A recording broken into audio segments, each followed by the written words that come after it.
are emerging from what appears to be the lockdown or the process of questionable gains, you see, we've been left with quite a few important questions to ponder. And on those lines, we have titled this next 40 odd minutes of discussions that we will be having as the people the land forgot. Because there were many a nuance to the different approaches different countries of the world took to fight off this menace. And if there was, unfortunately, very unfortunately, one lasting impression that India's effort to counter this terrible 100 micron microbe was the lasting image that we were left with in the world was the image of the so-called migrant laborers, their misery, their pathos. And that narrative kind of overshadowed also its impact of infectivity and other things of days and weeks to come. So I think as responsible citizens of this country, we need to introspect amongst ourselves that how come we landed in this position. And we are joined today by Professor Madhav Nalpat, who not only has a very distinguished track record in journalism, being currently the editorial director of ITV and Sunday Guardian. Previously, he was with the Times of India, and he's also the vice chair of the Manipal Advanced Research Group. We have our dear friend who've been to Calcutta before, the distinguished senior advocate from the High Court of Karnataka, Mr. Vivek Reddy, who is seen hoisting up the case for the Bharatiya Janata Party across many of the television discussions. Welcome, Vivek. We have Saira Shah Halim, and Saira has been a very fearless activist who's spoken on various issues of social relevance. She's been awarded with the SARC Women's Award by the SARC Women's Association. And Saira, welcome. Welcome to Calcutta, even though in the virtual way, right? And last but not the least, we have Mr. Sanjay Jha. Sanjay, a dear friend who's participated in our events in the past, and Sanjay deserves a big note of congratulations for having conquered the virus, And Sanjay, you've been so brave, so courageous, always a friend, and great to have you. And I'm sure, you will be, your words today will be welcomed and treasured. Thank you very much. Thank you. Thank you, Sanjay. So in that note, let's just hit the chord straight away. And very briefly, we shall just split the discussion in two parts.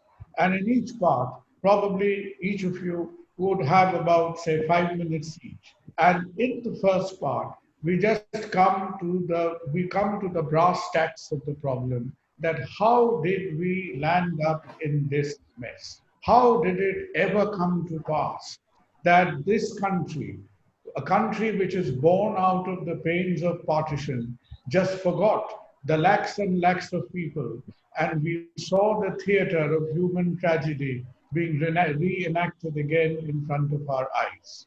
So I think, and Pradeep, how could I forget to introduce our dear friend Pradeep, Mr. Pradeep Gupta, who is debating colleague, a long friend. He's a journalist of distinction, been associated with the Business Standard.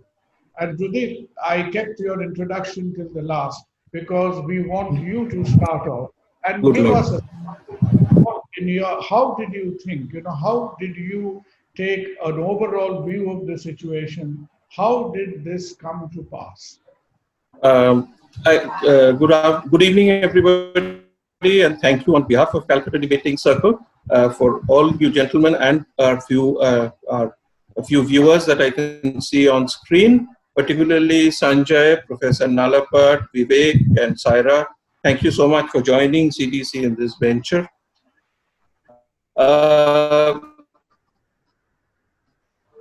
the most important, and if you see the numbers, but according to the Sengupta committee and subsequent committees, approximately 30% of our national population is in some form or the other migrant for the purpose of work or commercial enrichment. So that gives us a total figure which at peak season may go up to approximately 1/3 of our population of 1.2 billion. That's a substantial population. That's 30 crore people who are working. While it's also seasonal. For example, more than half of our migrant labor force appears to be working in the farm sector, where they go for harvesting of crops. For example, the recent months have seen a huge number returning because many of them were all over India harvesting the Rabi crop, and they're coming back. The second category beyond the farm workers were the factory workers. The factory workers were of two types. One was the unskilled laborer. We all know them. People who load goods and do other unskilled work. And the second category in that factory worker category is, of course, the skilled laborer, who are now suddenly in the news. In fact, it's very interesting that we are having this discussion today because we are in a situation where states are actually wooing back the workers. We are seeing a reversal of the trend that we saw a few weeks ago, and therefore we have very interesting data ahead of us. How did we come to such a pass? Now, I can throw a lot of legalese at you. Interstate migration, interstate quarantine, interstate pandemics are all the monopoly of a central government, article this of the constitution, this and that. It goes on and on. But that's not enough. It's not just enough to throw legalese. The fact is that a migrant worker, the questions we need to ask is, what benefits do they bring? And therefore, why is this seen as a tragedy? I come from West Bengal, and my fellow citizens will confirm this. We have some wonderful examples. For example, our tea plantations, our jute mills, the steel plants of Tata Steel and Indian Iron and Steel in Burnpur, where these were institutions of national importance built with migrant workers, but on a different business model. The business model being that the employer took responsibility and provided the social support that was needed to create wealth through Indian workers who stayed on site and did not feel the need to go back. Our problem is with those businesses where a migrant worker is not provided for by the company.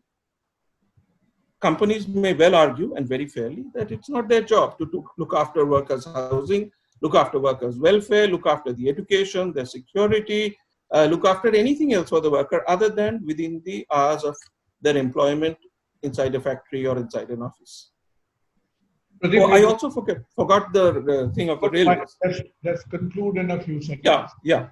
So we have a situation where these workers have been in a situation where they are having to walk back, take trains back, take some aircraft back, and in recent months.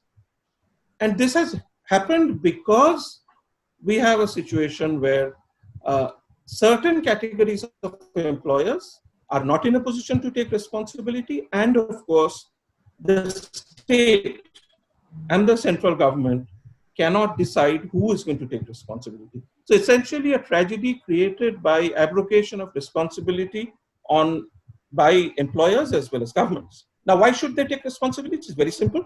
Migrant workers create local goodwill and commerce. They go and stay in places, they populate the hotels, they create wealth at the local level, not just inside the factory. And of course, it also disperses and supports infrastructure development at locations that are far away. So, okay, I think that's about all for the introductory remarks. I'd love to hear the other speakers. Yeah, Pradeep, thanks a lot. So you see, Pradeep has given us, he's given us a kind of a holistic background.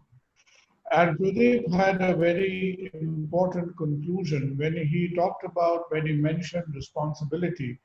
And when we mention responsibility, Vivek, if we may present in your capacity both as a sort of BJP believing person and a lawyer, two questions to you. How do you react to the criticism that we were in a tearing hurry without looking at the environment around us on 24th of March to come with the impact of a sudden lockdown? It was almost like a surprise surgical strike. But were we not aware of the consequences that could follow? Question one. And please, in your wisdom as a lawyer, tell us that we had promulgated the Pandemic Act. Did we use the capacity of the Pandemic Act? If we did, why was there so much of dilly-dallying between the center and the states? What we have seen is perhaps the largest migration ever since partition. And if we can remember, the partition migration during partition was the largest migration of mankind ever. And if this is the next parallel, then this is perhaps a problem of big magnitude. At least that much we can be sure. Now the issue is that the narrative that is being presented is that there is no coordination. Well, to this there is one answer, that in the midst of all this, we are forgetting that the government, that is the central government, has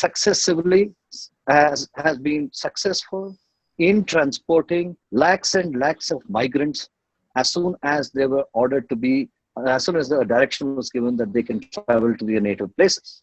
So this is not the only story that migrants have not been transported, that this is a theater of human tragedy. That's not the only story. There is a successful story of the government having safely transported migrants. There are about 1 lakh migrants who have come to Karnataka, for instance. It has risen to about 1.5 lakhs in the past 10 days. And all of them have been quarantined. All of them have been kept in safe places, and they are being monitored. And the whole purpose as to why the migrants there was a request to the migrants not to move on their own was that a system had to be kept in place under the Pandemic Act. And unless you followed the system, there would have been chaos with the pandemic spreading everywhere. Before a system was set in place. Now, what happened there afterwards? Since these are opening, what happened? What happened was that there was a fear psychosis amongst the migrants. The number one fear psychosis was that they had to flee the cities because the cities were the germinating grounds of this virus. And they were worried whether they and their children would ultimately get affected. So they had to move out. And they could not follow the systematized method that was in place because of the fact that there was social distancing, the trains had limitations, and within those limitations, such huge numbers could not be carried. The second fear psychosis was that they would have to face quarantine as soon as the trains went in. So nobody wanted themselves and their children to face quarantine. So they started trudging upon the highways, looking out for their own paths. And this is where this confusion occurred. So the whole thing, the three important conclusions that I would bring about is that the successful transportation of migrants is a success story. I'm not saying give commendation to any government, but what I'm saying is that human tragedy is not the only story. This is what I'm trying to bring in. The second aspect is that the fear psychosis generated part A because they wanted to flee cities, and part B because they did not want to face the quarantine, resulted in this tragic situation. Now, the government has issued various circulars at various points of time. These notifications have been issued. The notifications call out the manner in which migrants have to be treated. There was money made available through the National Disaster Response Fund, and the deputy commissioners were asked to open kitchens, rural centers, and feed migrants wherever they are. So therefore, we cannot point out the government and bash the government over these issues merely because certain events have taken place. I know that these events are tragic. I know that these events should not have taken place. Yes. Vivek, thank you. Thank you for your spirited defense. I think, perhaps nobody disputes the fact that it was a successful mass transport. But was it a successful mass transport in the wrong time? I think that is probably a point in question.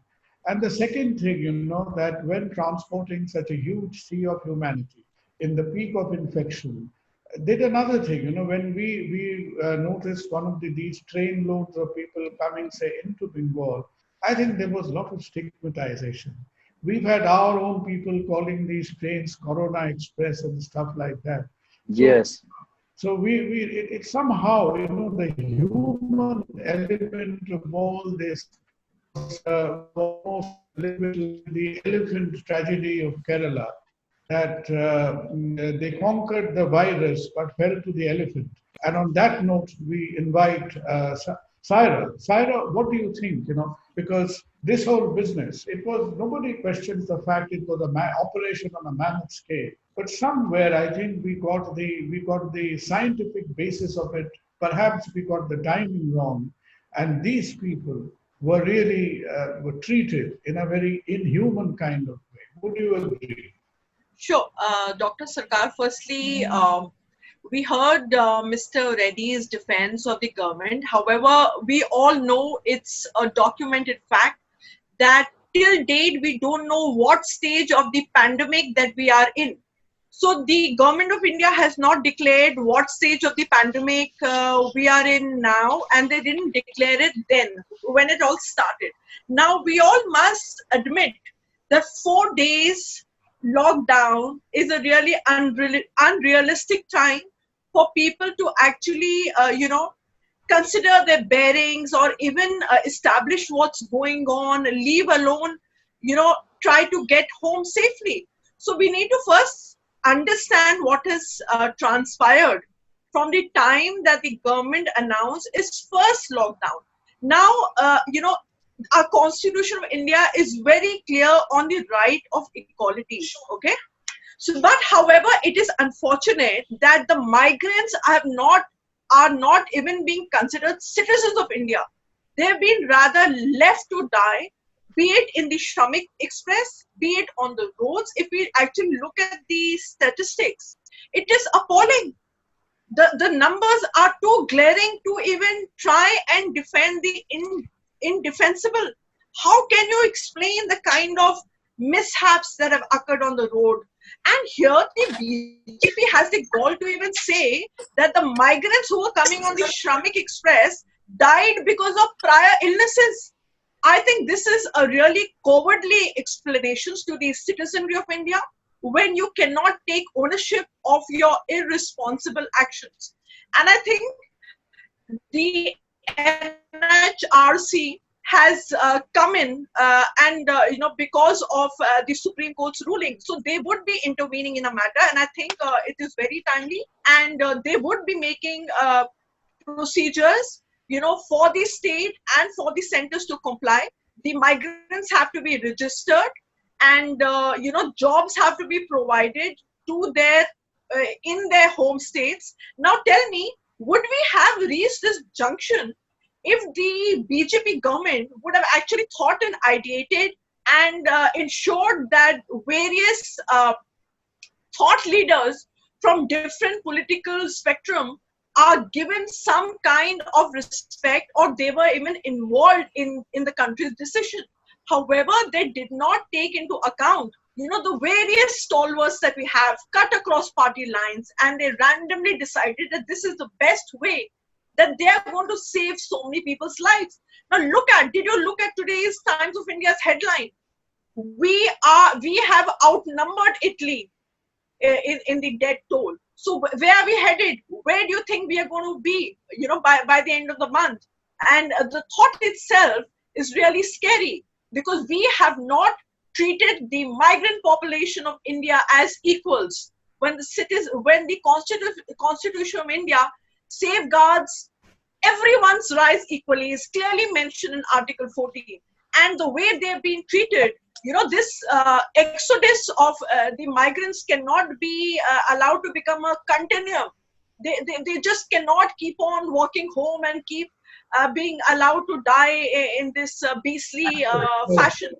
And this time yes. Sarah, thanks. It is not perhaps so much a political consensus, but also I think the lack of proper scientific input, because till date, India is managing the corona campaign without a national epidemiologist being appointed. We are the only major country in the world where the National Center for Disease Control has completely gone off the radar. We are being managed by a research body called ICMR. It's absolutely beguiling. I don't know how this is happening, but it is. That you've raised very important point. You've asked us where we are heading. We'll definitely heading towards our GDP, our position in the GDP scale in the world. We've overtaken Italy, and probably by the end of the week we would have claimed the fifth or the sixth spot. On that note, we come to Professor Nalapat. Professor, you have seen many a government. You have seen many an act of, both the positives and negatives from the political side. I mean, how many marks out of 10 would you give the political handling? It was not easy, it was a mammoth task. But was it an act of forgetfulness or was it something? Because this data is there. Even a class 6 chap wants to look up how many migrant laborers we have in India. The 2011-12 data is there. So how come this kind of a lapse happened in political planning? Have you seen anything like this before? Having said that, I want to point out the land did not forget these people.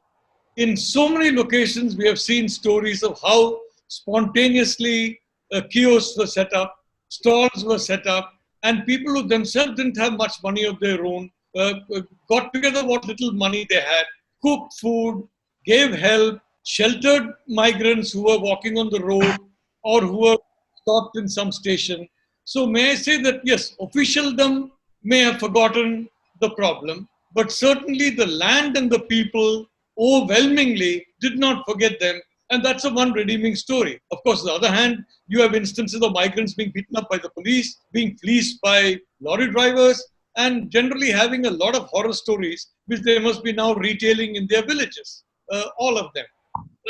Having said that, I just want to say that, look, if I'm not mistaken, Wuhan was locked down by Xi Jinping on the 23rd of January.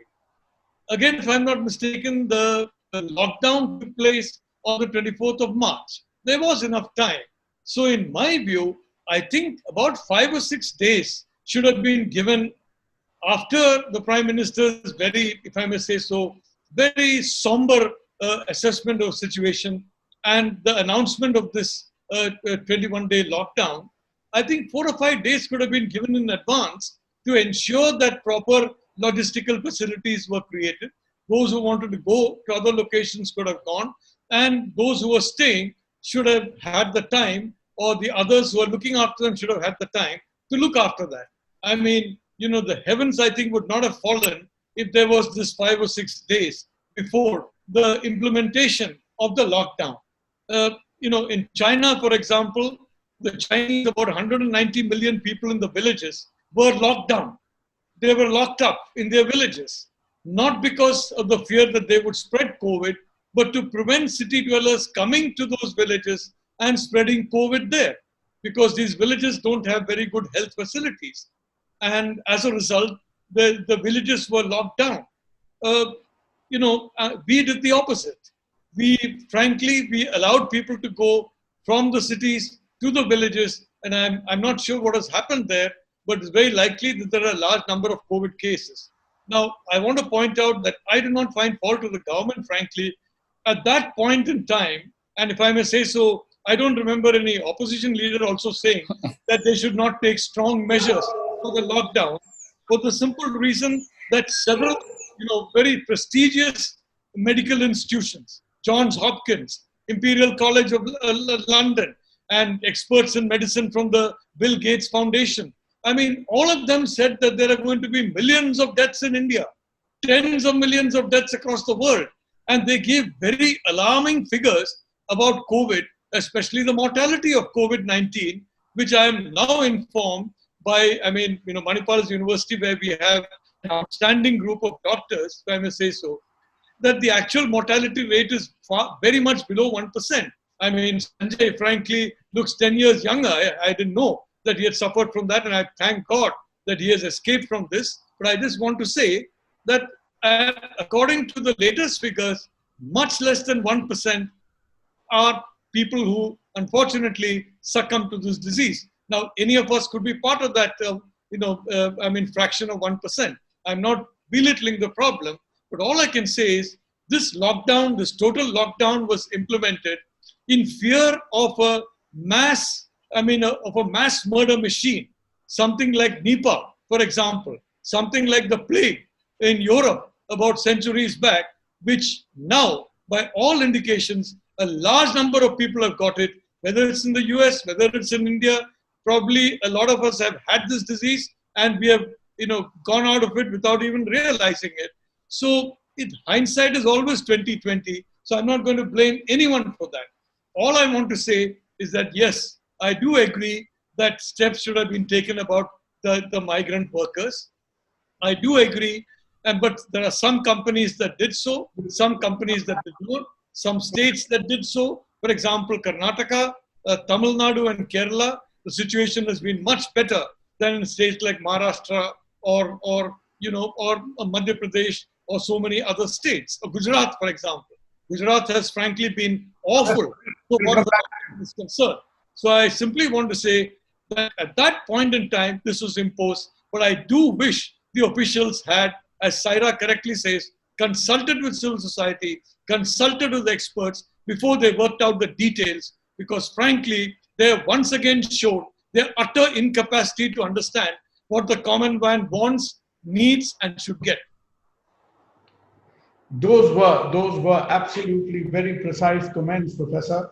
But you somehow avoided apportioning the blame. Does it lie with the bureaucrats? Does it lie with the kind of deficit in political thinking? We'll probably pin you down in the second round as far as taking a pot shot. Who do you think failed to bell the clap?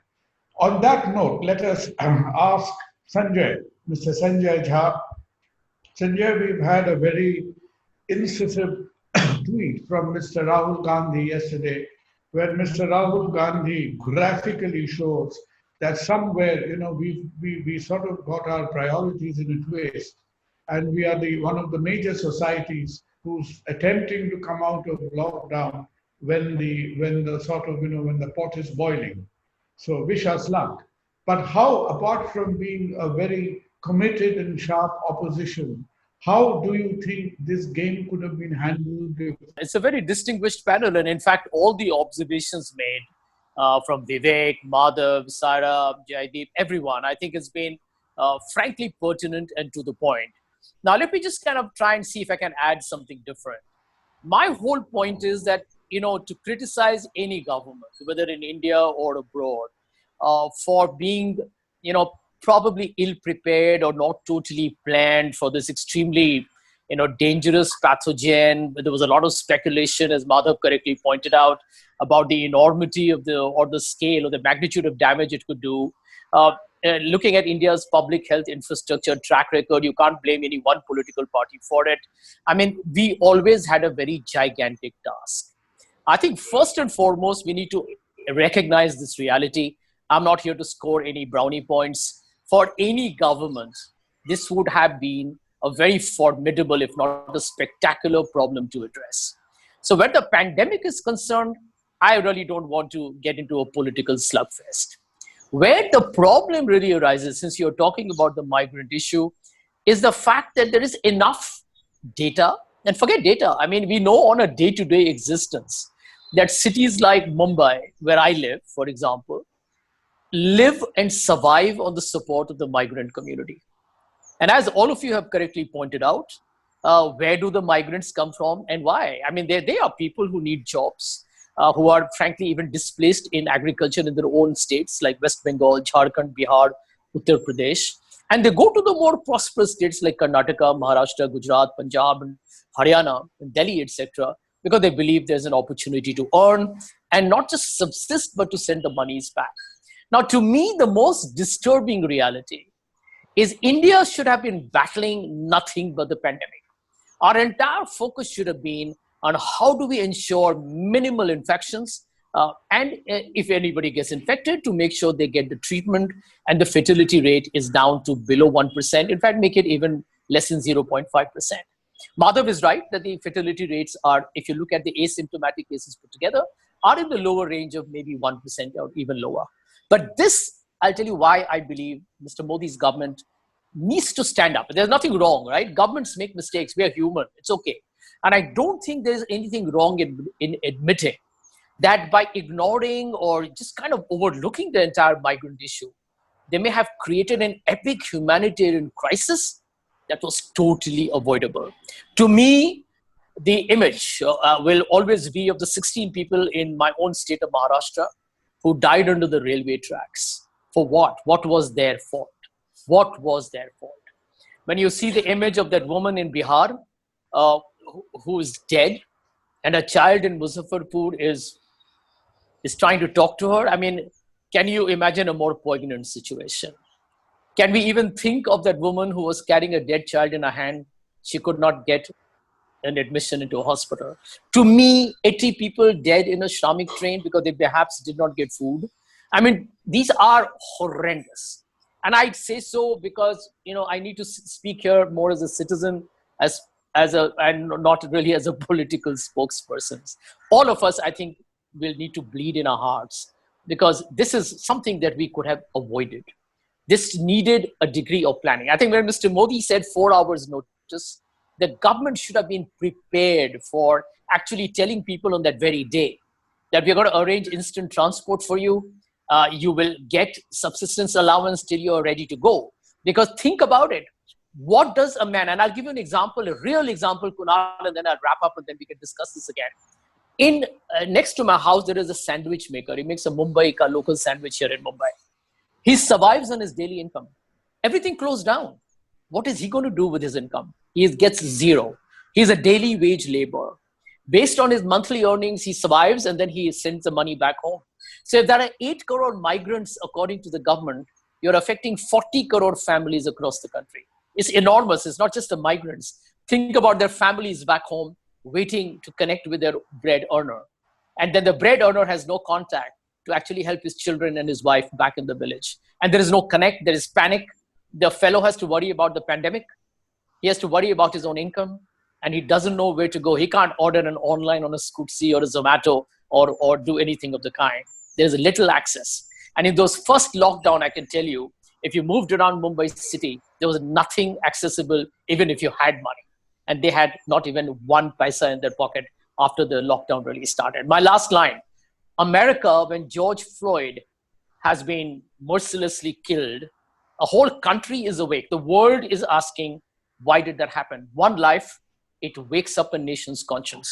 Here, there are hundreds that have gone. And if we don't outrage over this, Kunal, Vivek, all of us as citizens of this country, damn the politics for the moment. You know, all we need to do is to ask ourselves, could we have avoided this? And if we could have avoided this, let's accept our mistake. And now let's do the best we can in terms of compensation, rehabilitation, and relief. And make sure that the next time we have to take very big steps, I know they may have been necessary, please go back and look at the human element. Because every policy decision ultimately is meant to make our citizens stronger, happier, and safer. So well put, so well put, Sanjay. And you know, it was such a lesson for all of us that we rose above the political partisanship. It's an example for all of us. We come to the second round, and please, you know, in about somewhere around 2 minutes, please give us your central point. And Sarah, I mean, if you have any specific comment on what has been said, and since you've emphasized on the human element, how do you think, you know, what is the way ahead? How would you react to it? Thank you so much, Dr. Sarkar. And I think Mr. Jha's inputs were really enlightening, and I hope everyone takes cognizance of what he said. So now the road ahead is that we need to ensure that we lessen the damage. You know, we cannot undo what's already been done. Lives have been lost, whether, as Mr. Jha was saying, in the Shramik trains, as well as people who were walking back home, as well as various accidents on the road. So now on, as NHRC has intervened in the matter, we need to see a seamless tie-up between the center and the state so that future accidents, future mishaps can be averted and we can see a smooth facilitation of the migrants back into their home state. The rehabilitation work has to be absolutely seamless. We need to ensure that public policy is made that these people who reach home also have a job in hand, because the idea is not only about ensuring that these people reach homes safely, because these people, we need to understand, they cannot order food on Swiggy and Zomato. They need to be given cash in hand. They need to be given jobs in their home states. So what has to be done on account of that? So we need to see that a seamless facilitation of the migrants happen. The Supreme Court has given the center 15 days notice to see and ensure that the migrants reach home safely. And within these 15 days, it's enough time to pull up one's socks and to ensure that no major digression happens. Thanks a lot. Thanks a lot, Sarah. On that note, can I request Pradeep?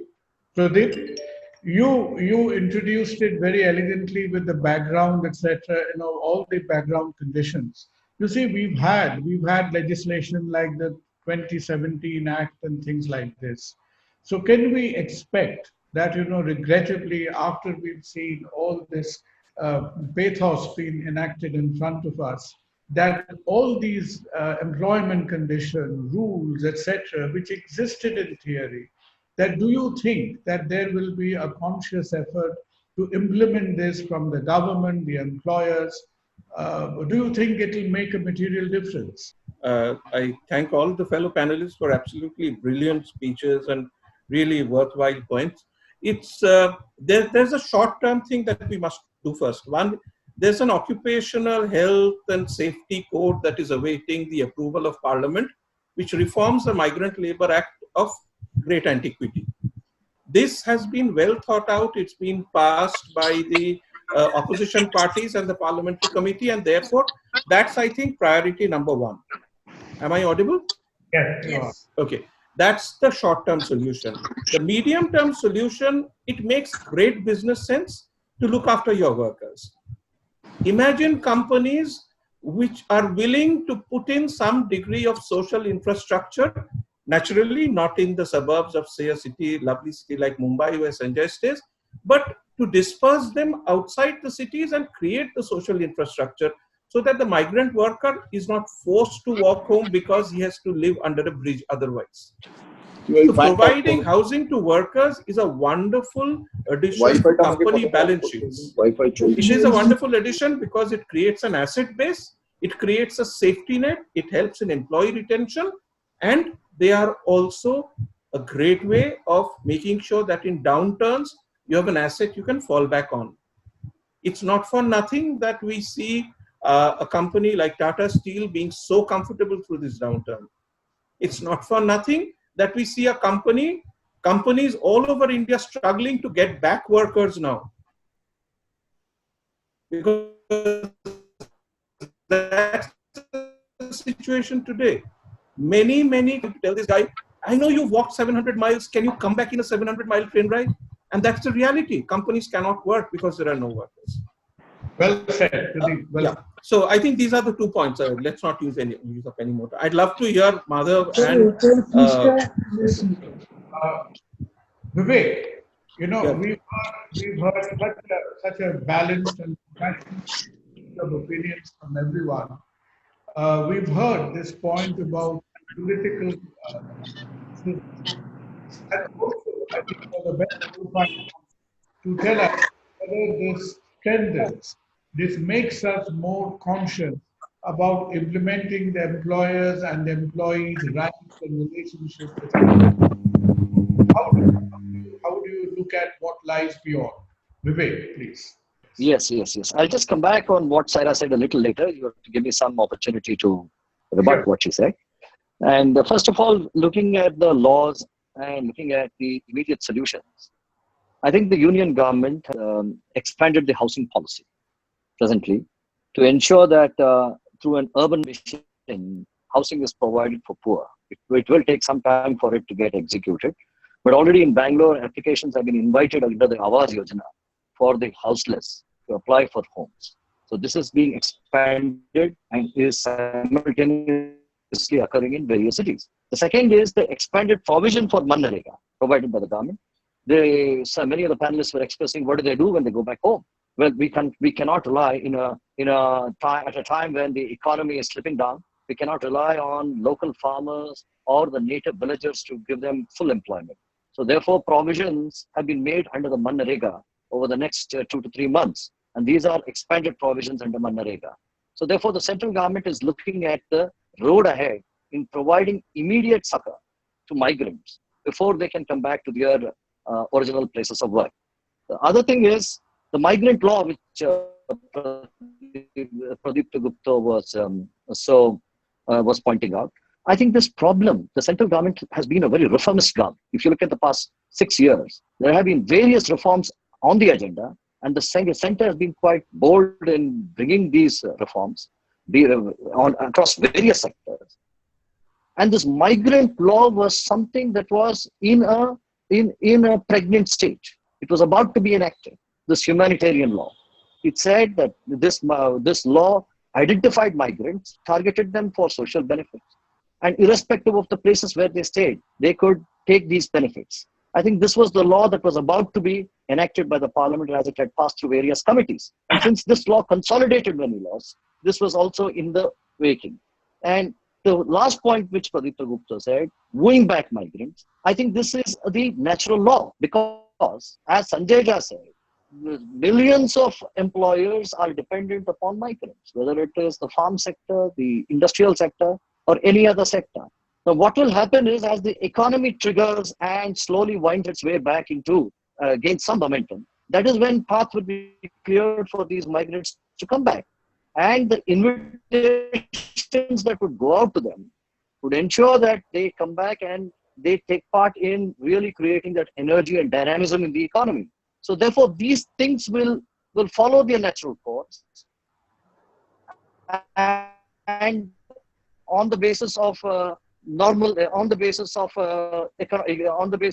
the economic rules are. Coming back to what Saira said, I think I just wanted to join in on a few of the points raised by some of the speakers, including Saira and Professor Nalpal. I think, first of all, if you look at what this government has done for the past 6 years, I don't think you can accuse this government of lack of treating citizens unequally or any lack of treating citizens equally or treating them unequally. First of all, this is the government, for the first time since independence, which gave gas, which gave light, which gave toilets, which gave Jandan accounts, and which is now about to give water under the Jal Shakti mission. Where was all this for the past 70 odd years? Nobody bothered about them. And this was the government that brought about that reformation. And through Jandan accounts, they identified 20 crore women, mind you. And paid money to 20 crore women. Now you cannot put down, during the COVID period, this money was paid. Nobody can put aside these things because we were under a system where everything used to seep away, as Rajiv Gandhi said, nothing reached the people. But we managed to reach huge amounts of taxpayers' money. Please. The people, we saved the taxpayers' money. This was never done before. And we brought up the dignity of life of these citizens. So how can you say the government does not treat them equally? And we are also forgetting that many of them left on their own. This is what I'm getting to a very selective or a cockeyed appreciation of the reality, which is not correct. Because I'll just complete, doctor, just a minute. A cockeyed appreciation is not what is called for. Please look at the fact that millions, lakhs and lakhs of migrants have been transported by the central government. Why do you ignore that? Haven't they been transported safely and comfortably? Yes, as Sanjay Jha pointed out, there is a humanitarian element. But you can't see that alone get transfixed by that and say nothing else was done. So that is where I really dissent from the view taken by some of the panelists that this is the only story of India, that migrants have been traveling on the road. Migrants are suffering. Yes, they are suffering. They are suffering because much of Get these the point. things was made or invented by themselves. Thank you, Vivek. We get the point. Professor Nalpal, you with your vast experience and exposure to media, I think we as commoners, we are very grateful to the media, for the coverage that the way they alerted the country towards this problem. And you've also heard this very passionately from Vivek, who said that, look, there's been probably a few bunglings, but the government has done a lot as well. Where do you see the perceptional balance now resting? Where does the perception, media's depiction of the problem, the government has done something, probably slipped on a few others, where does the sort of net result stand at the moment? Saira, and that is crucial. We are a very young country. About 65% of the population is, I think, below the age of 35 or something. This kind of demographic you don't see, except maybe in some countries to our west, some countries. And as frankly as Sanjay alluded to, what is happening in the United States, a large part of the tinder for that is because many young people lost their jobs during the last 2 or 3 months. Of course, the jobs are coming back now, but they lost it at that time. They were angry. They went out on the road. So I simply want to say that a lot of young people have migrated from the villages to the towns. And now when you're in a town, when you work there for 2-3 years, your attitudes change, your expectations change. And I can assure you, if your expectations are not fulfilled at all, then you are not in a very good mood. So I think it's very important. And let's be honest, every civil servant gets enlightenment the day he or she superannuates. I mean, every political party also gets enlightenment the day they become an opposition party, and then they go back into whatever it is the day they come into government again. So I'm not going to make any comment. But look, we need at least 5% extra GDP expenditure a year for 3 years to get out of this. What has happened so far is much less. And I can tell Vivek that his government is in charge. It is not going to be pleasant in the next 5 or 6 months if things are not done immediately to rectify the situation. I agree Modi has done a lot of reforms, agriculture, company law, here and there. But I can tell you plainly, this is not enough. And it is very important to go in for a comprehensive set of policies to ensure that we have a soft landing. The United States economy has started bouncing back. The UK economy has protected jobs. Japanese economy has protected jobs. The Chinese are bouncing with this policy. It's going to be difficult for us to bounce back in even 3 years' time. So I want to tell Vivek, let me tell you, the government may be the best government in the world, but try telling that to hundreds of millions of people who disagree with you. Thanks. So true. And Professor, there is one comment as a doctor, it really sends the shudders to my spine when I hear this comment about India being a young country repeatedly, because all countries with bad healthcare are young countries because the elderly have all died off. So being an excessively young country is a hallmark of underdevelopment, especially on the point of healthcare. 70 odd years, we should have had a little bit more people who are beyond 50 years. It just shows what a three-legged healthcare system we have at this point of time. On that note, we come to the last formal conclusion of today's discussion with Sanjay, who rose above political partisanship. Can you, Sanjay, I'm not asking you to do a political critique, but Professor Nalpat left us with the thing that more needs to be done. How would you take that agenda forward? One can't disagree with that proposition at all. I mean, I have only two things to say here. When the country's economic performance, his GDP, for example, is forecasted to even be negative in the coming fiscal, what does it mean? It means that the poverty is going to get worse. it means inequality will get further aggravated. Already, we are having around 22% of the people below the poverty line. And now you're going to talk about a higher percentage of people who will become poorer. Many of them who are marginally above the poverty line will get devastated and will now come below the poverty line. Less jobs, obviously, because there is a very weak forecast, means no income.